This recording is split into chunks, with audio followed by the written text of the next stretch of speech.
Okay. Hi, I'm Peter Rose, founder of Longwood Currency Trading.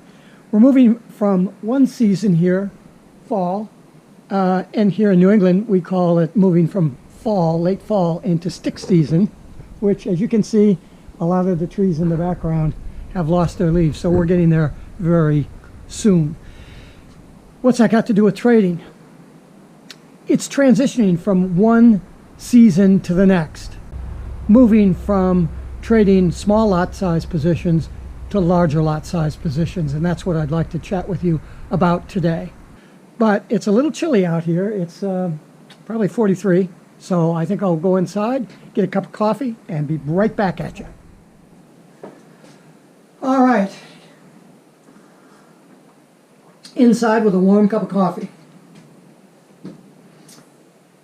When you're starting out in trading, as far as I'm concerned, there's one set of rules that you have to make your life simple. Now, those rules, the term we would apply to that if it was a software engineering application, is that those rules need to be extensible.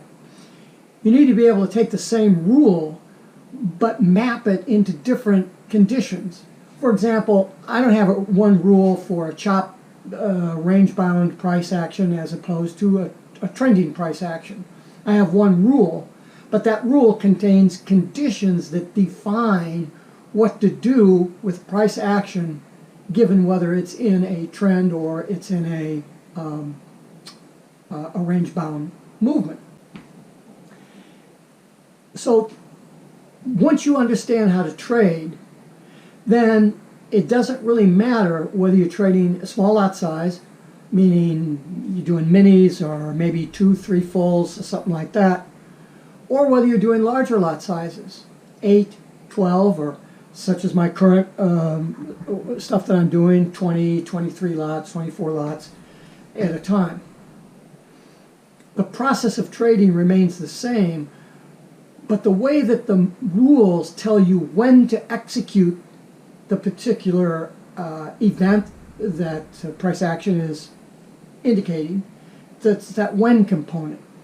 Remember, when you're solving any kind of problem, you need to know what's the problem and what are the tools that I have to manage that problem. How do I use those tools in order to satisfy the solution to the problem, and when do I do that? The example that I always give is of planting a garden.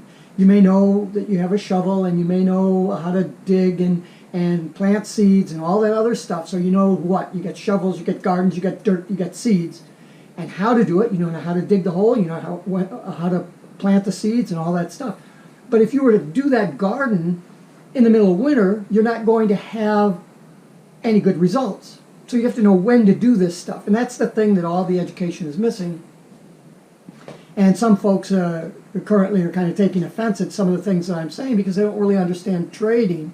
And so they're taking one video that I'm talking about and they're getting their bowels in an uproar because they don't really understand trading, and so they're making comments that they really don't understand what they're talking about because they're too busy trading mini lots and thinking that they own the world. The key to having successful rules is that you understand trading. What's the problem in trading? What are you trying to solve? Once you do that, then you'll understand that moving from a small lot size position to large lot size position is not a big deal. It's just adding a zero onto your bank or onto the number of lots that you trade. There are issues that are inherent within that movement from small lot size to large lot size. For example, if you're an all-in, all-out trader at 3 or 4 lots and you have a 10 pip stop, you're at $400 loss position. If you're trading 20 lots and that same 10 lot, that's $2,000. So, you know, at $200 a pip. So you have to say, well, how am I going to react in losing $300 as opposed to if I was going to lose $2,000? do I want to risk $2,000 by entering my position with my full load, my full 20 lot position? And the answer to that is maybe. If 20 lots is your capability of the bank, then you're not going to want to move 20 lots in an all-in, all-out situation. Even though the principles are the same, the percentages are the same. I'm all in, all out with 3 lots. I'm all in, all out with 20 lots or 30 lots. What's the difference? The difference is the dollar value that is going to hit against your bank for the same lot, for the same pip value that you're taking, 10 pips. I get a 10 pip loss on a 3 lot, it's $300. I take a 10 pip loss on a 20 lot, it's $2,000. So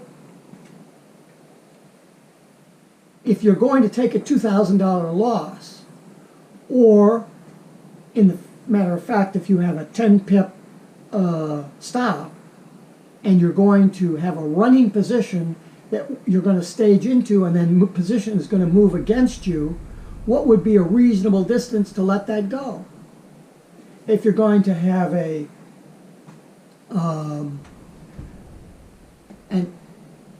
active rule methodology that's trying to have the maximum amount of gain, you can't do it by short sheeting your position with short stops or limit orders or any of that other sort of stuff that you would use if you have a small lot position at 3 lots.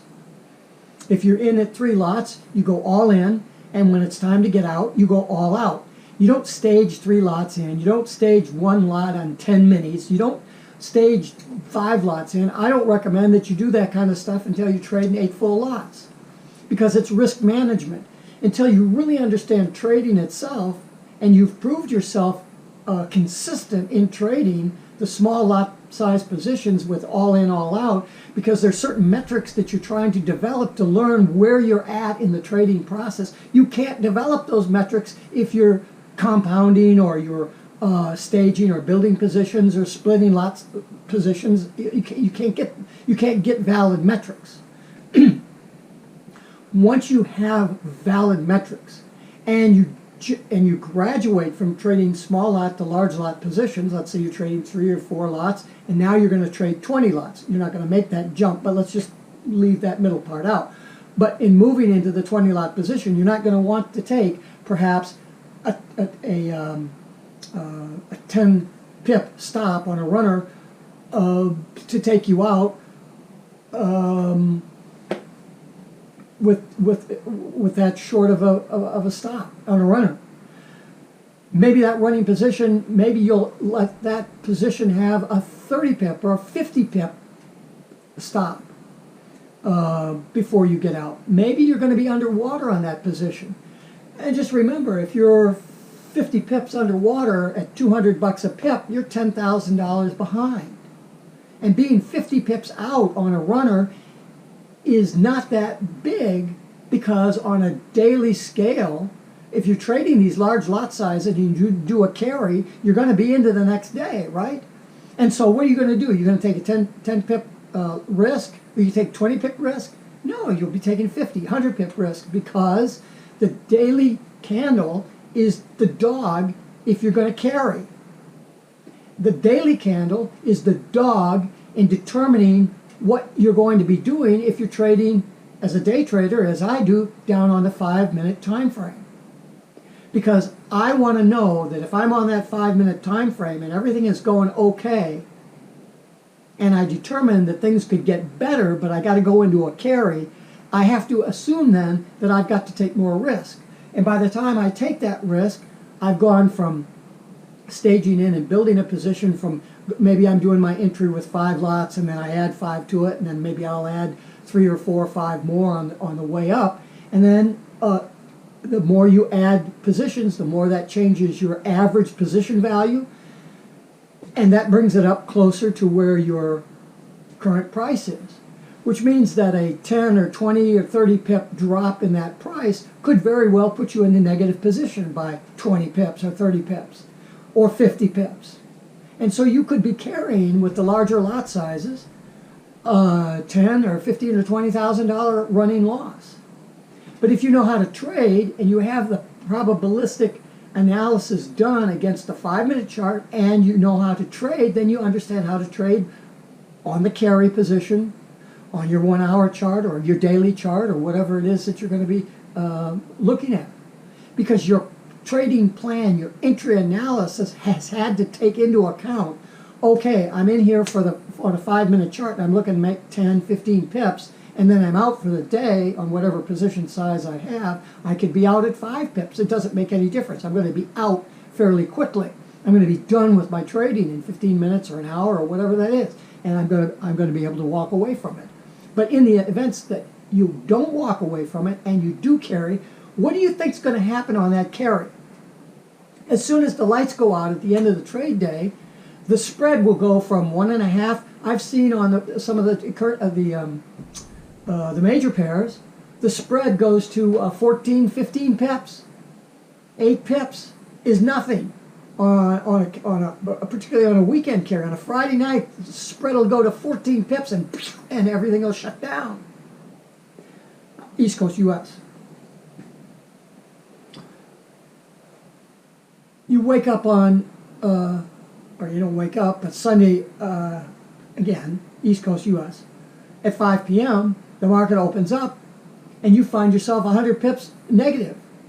Well, you ask yourself, would I go into this position at this point? No. Would I be happy if this position turns to go in at that point? Yes, because that was the evaluation initially. You just happen to have caught it at the wrong time. You got the when component wrong, perhaps, because you've had to carry, and now you have a large running loss. Are you going to wring your hands about that? I got people that are blaming me for running long running losses. I'm trying to make money. All they're teaching out there is how not to lose any money. They shouldn't be teaching that. That should be taken care of initially. That's the first thing you do in your trading plan. Y'all are worried about your loss positions. I'm not worried about my loss positions because I take care of that up front. And then when I run into a negative runner, my risk management has already been taken into consideration. I know how much I can lose as a proportion of the amount of money that I've made that week or that month or whatever. And this month I'm up $38,000 so far. This is, well, it'll be published in early November, but I'm still in October, and I'm up $38,000 for the month. So if I go $20,000 position against me, and I lose, I've still made, $18,000. And that's a high percent gain for me for the month. So you have to understand the trading before you start criticizing somebody, or before you start feeling sorry for yourself that you don't know what you're doing, because you may very well not have been prepared correctly. That's why you need to learn how to trade at the lower level first with small lot sizes in an all-in, all-out process. There's certain metrics that you need to learn and develop that indicate your consistency that will allow you to increase your bank size as you're going along. And how do you increase the number of lots that you trade for the bank? You can't just go from trading 3 lots to trading 20 lots. That isn't going to help you at all. What you need to start learning how to do is you increase in your lot size position where you're going to be, like I said, somewhere in the 8 to 10 lot position. You're going to want to build that position. How do you build it? Do you go in with 3 and add 5? Do you go in with 5 and add 3? Where's your next thing? How many are you going to stage in as your runner? If you don't expect the price to move more than 20 or 30 pips during your day trading period. I'm a day trader. I don't want to do carries. I've done several carries over the last, I think over the last 5 trades, they've been carries. But correspondingly, I had made $15,000 as a result of doing that. But then the trades before that were all day trades, and I made, I don't know, 8 or 10,000 before I ran into that stage. So it's not dependent on your risk management. Once you start trading large lot size, risk management has nothing to do with it. Because if you're worried about risk management, you're not going to allow those positions to flourish. And anybody that tells you any difference, too busy trading mini lots, big hat, no cattle. And you don't pay any attention to them. In my videos, I'm not suggesting that you take large loss positions to start or put yourself in a position for large running losses either. But what you need to understand in the emails that I'm getting from folks that are questioning, how do I manage this situation? I'm ready to move on from trading 3 lots and I want to move on to trading 5 or 6 or 8. When do I start staging in? How do I build positions?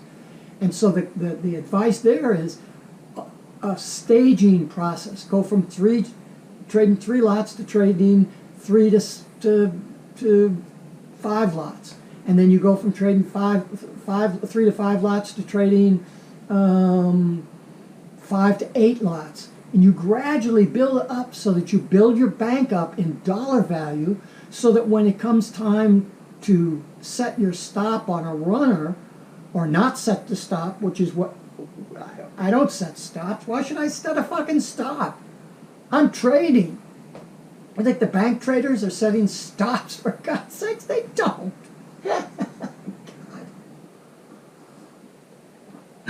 As a retail trader, trading all in, all out, with less than about 8 lots, you do set your stops and you do use your limit orders. Because that's what the rule should tell you. But the rule should be there that allows you, that once you get into the position where you have those metrics and you understand the trading process and you're consistent, to gradually increase your lot size as you go through, and you're not worried about risk management anymore. That's gone. That's out of the picture. What you're worried about now is driving that son of a bitch for as much as you can get out of it. That's what you're trying to do.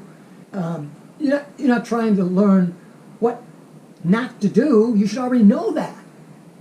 You should be doing what you should be doing in order to maximize that win. So that when it comes out and you take the dollar value that you made and divide that by the risk that you took, whatever the 20 lot margin position is or whatever you're trying to carry, and you divide that out and you get a percent value for that position. That's what you made on that position.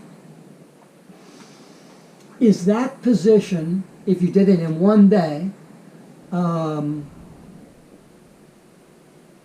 substantial and is increasing your footprints toward whatever profit target goal for the year is, 50,000, 200,000, whatever that's going to be?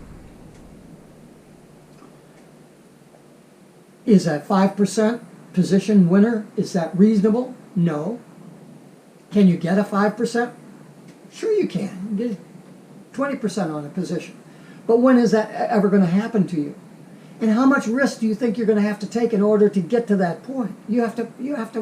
Somebody has to talk to you and teach you how to manage this stuff and not be so worried and fear of loss, because you've already dealt with that. You understand the mechanics behind all that.